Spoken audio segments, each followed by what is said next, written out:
l'occasion de cette visite au Mémorial Musée du Fort Montbarret, je souhaite partager avec vous mes propositions concernant celles et ceux qui œuvrent chaque jour pour notre sécurité.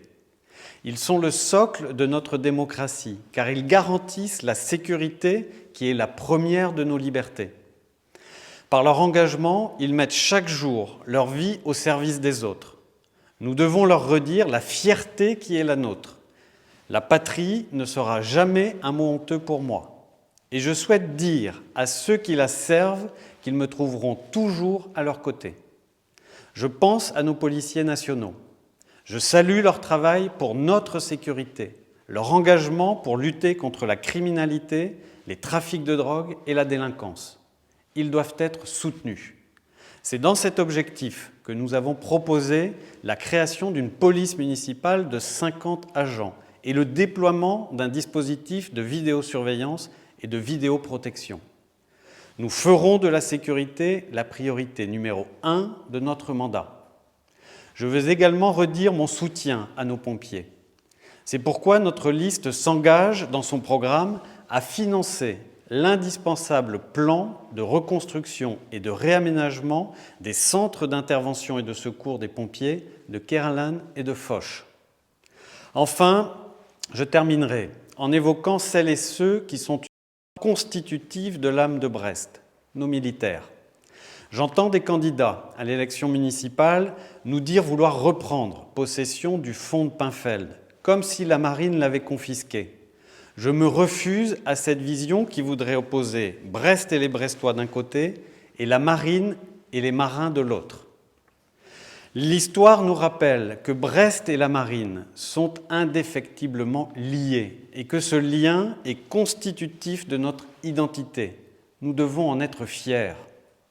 C'est pourquoi nous nous engageons à ce que tout projet d'aménagement du fonds de Pinfeld se fasse en étroite collaboration avec la Marine nationale et dans le respect des activités industrielles et militaires comme de l'histoire des lieux.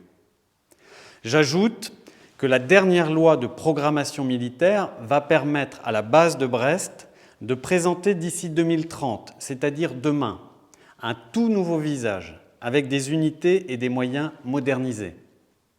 Les quais et les bâtiments de service ou d'hébergement vont subir d'importantes rénovations. Les bassins vont être entretenus, des grues remplacées et l'ensemble du système électrique sera rénové.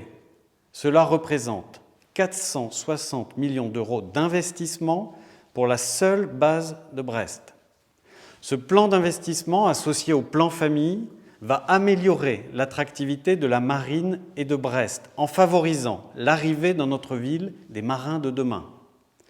Je souhaite également, pour réaffirmer notre fierté et notre profonde reconnaissance à l'égard de celles et ceux qui risquent leur vie ici ou en opération extérieure pour la sécurité des Français, offrir symboliquement, pour service rendu, la gratuité des transports publics sur notre métropole pour tous les anciens combattants ou leurs veuves. Reconnaître nos policiers, nos pompiers et nos militaires, c'est être fiers de ce que nous sommes, de notre histoire, de notre identité et donc de notre ville.